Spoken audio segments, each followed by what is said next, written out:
Hey there, folks. Welcome to this episode of Michael's Backyard Marina.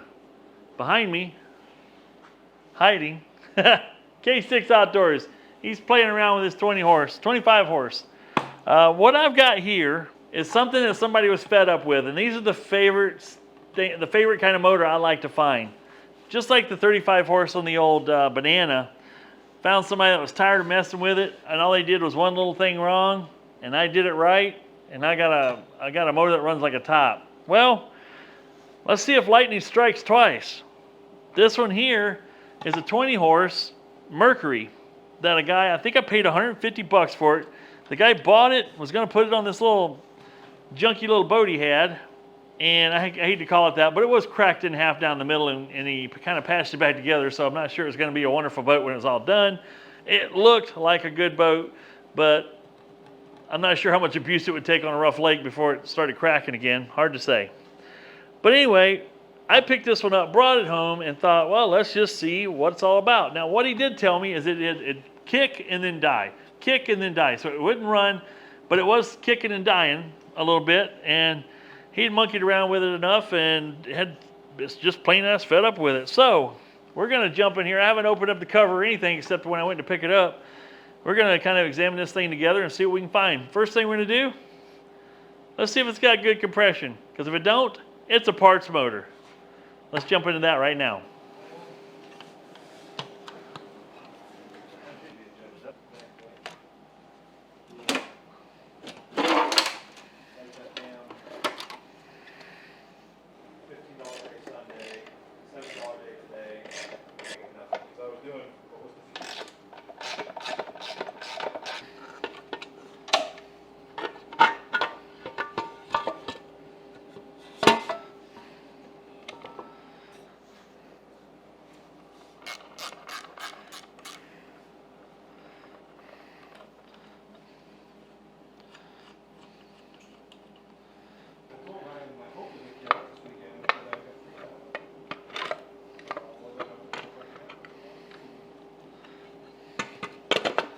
I'll take the chance of getting hit.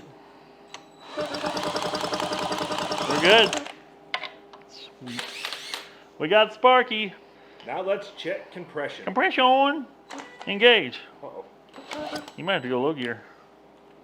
Your battery's about there, right? Low gear. I think we need a battery. New battery. Oh, shit. Hold on, Kyle. Good. Got a 110. Good. 110. We got balance. We got compression. We got spark. Well, part of me wants to just hook the drop in the tank and see what happens. I think party would be a good idea to do that. Try it out. What do you have to lose? Oh, folks, I'm going to go full boat here. We're just going to pull the carb. I can't help myself.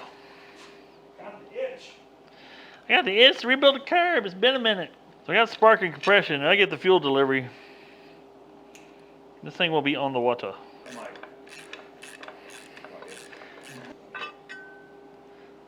Whatever.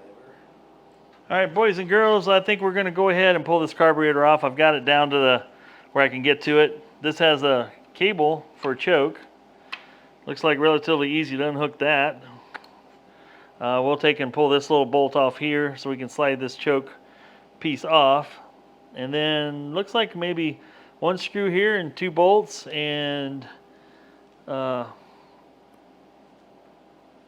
maybe cut this hose off and the carburetor's off. Let's get after it.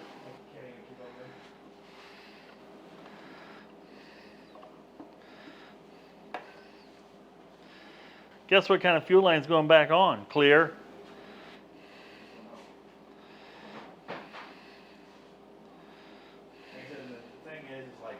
Stockers, they don't.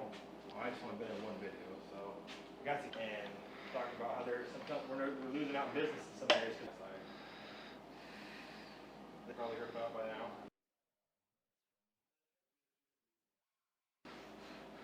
All right, folks, we got the carburetor pulled out pretty simple. I'm glad I did.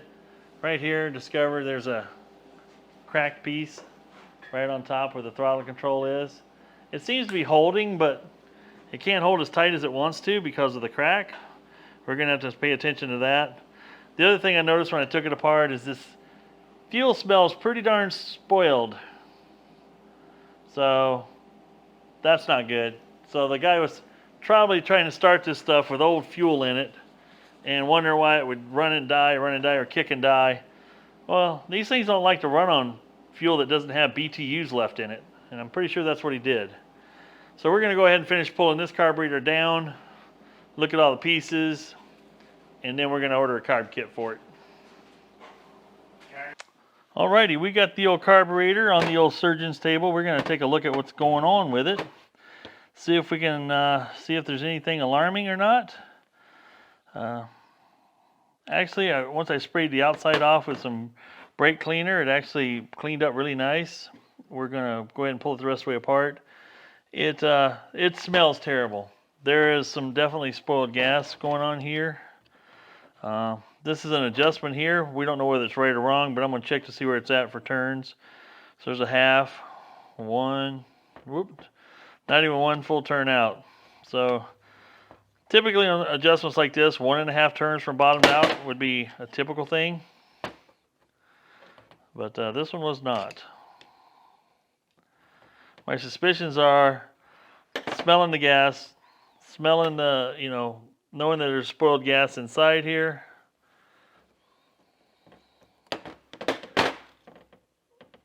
There could be some issues related to that. That needle looks like it's in really good shape. We'll set that aside. Looks like we got another. I haven't taken one of these apart before, so we're doing this together for the first time. Ooh. The question would be, will that come out?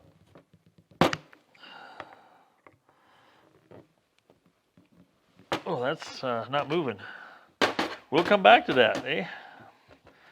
Let's pull this the fuel pump off here. See what we got going on there.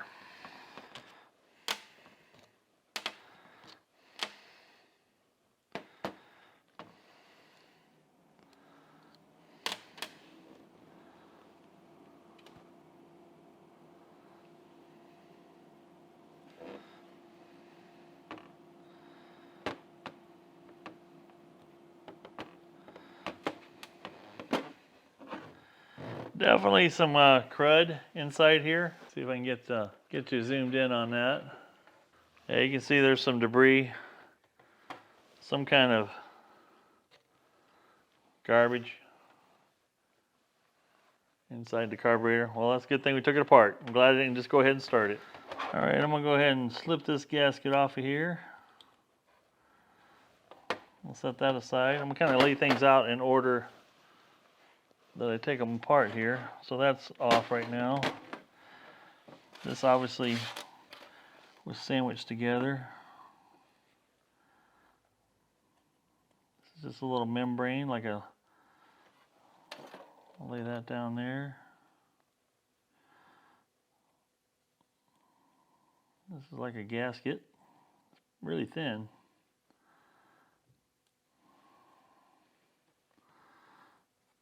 A little bit of corrosion going on there.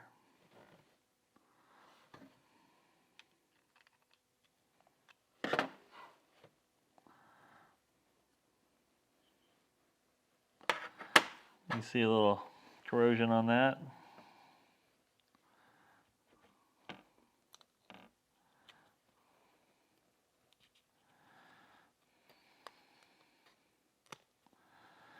Look at all that corrosion in there. Just sitting in there, waiting to cause a problem for me. Well, it's actually a good thing I took it all apart. I'm gonna go ahead and pull this off too and see.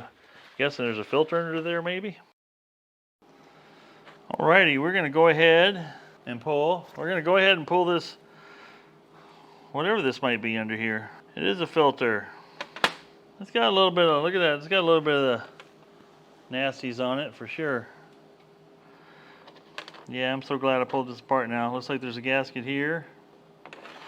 Alright, that's that part. Let's pull this bowl off. Need a different wrench.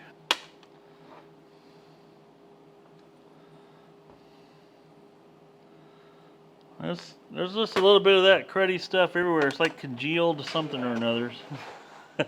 Punch record, Michael. All right, we got it all apart. We know what we need. We know what the gaskets all look like now. I can go to oldmercs.com, and I'll leave that in the description down below. They're a real good website for some of these older Mercuries.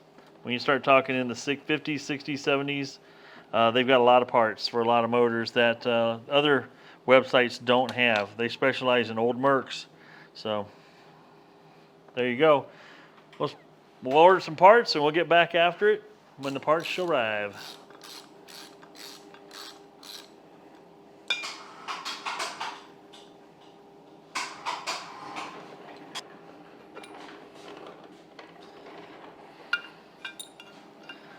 All right, boys and girls, guys and gals, check out what I found here. Right here where the shift shaft comes into the lower unit on the gearbox, a giant crack right here that runs all the way down back through here. This doesn't look like it's seated properly, and this is cracked. So my day is now done. This motor and gearbox, well, the gearbox is junk with that crack in it. Because there is a O-ring that runs around this particular bushing here that seals it to the case, and there's a seal right here on the shift shaft that seals it to keep all your gear oil and water separate from one another. So we're going to go ahead and part this motor out now. Okay, I've thought about it a little bit now. We got this 1975 20 horse Mercury. It's got great compression, or good to great compression for the year. It's got great spark, and it's actually overall pretty clean. Mechanically seems very sound, other than the crack on the gearbox, right? So I'm thinking, I made the comment there that, oh, we'll just part this thing out. I'm having trouble with that thought process because what you guys come to me for is to see me fix stuff, not part it out, right? Well, I think I'm gonna take an attempt to fix that crack in the gearbox. So I'm gonna call it good for this video. This is gonna be part 1. And then if part 2 never happens, I'll probably let you know that it went from part 1 to part none to parting it out because I think I can fix it. I think this 20 horse is worth salvaging. Everything else I see about it seems to be okie dokie. Yes, somebody's been in here before. I can tell that. It's hard to find an outboard that's, from 1975 that somebody hasn't been into. I mean, golly, you're talking 45 years. Over 45 years. I think I'm going to attempt to fix the crack. I'll pressure test the gearbox to see if it holds pressure. I'll probably also see if it holds vacuum. And if it does that basically all I need to do is keep the gear oil in, and the shifter does what it does. It just needs to rotate, right? It's not crazy. So I think that's what we're going to do, because the carburetor, the reason I say that, the carburetor kit for these things, for Mercury's, is way more expensive than they are for Evinrude's or Johnson's. The only place I've found a carb kit so far is oldmercs.com, and the carb kit alone, which has the water pump pieces in it too, or not water pump, fuel pump pieces in it too, is about $74. So that's a chunk of change to spend on a motor I spent $150 buying. So I'm glad I didn't go ahead and order those parts, because last thing I need is another good power head with no gearbox. And so far, in my experience of messing around with these and shopping around on Facebook Marketplace and Craigslist, I don't see a lot of these 20 horses Mercuries coming up available very often, whether it's for parts or otherwise. So Johnson's and Evinrude's, where in the area I live in, must have been crazy popular back in the 70s, 60s, 70s, and 80s, because they're everywhere. They're absolutely everywhere. These here are not. That's all there is to it. Anyway, that's what my plans are. I'm going to see what I can do to fix that. It's not going to be a JB Weld. It's going to be a real fix. Not that JB Weld isn't a real fix. This is just going to be more permanent. More, I'm not wondering if my glue is sticking type of fit. So anyway, we're going to call it a wrap on this particular video, and stay tuned, more stuff to come. We got gearboxes to fix. I've got a Mercury gearbox I'm going to be wrapping up here pretty quick, and we'll get that, hopefully get that 10 horse Mercury running again as it should. All the parts are bought, just got to put it together.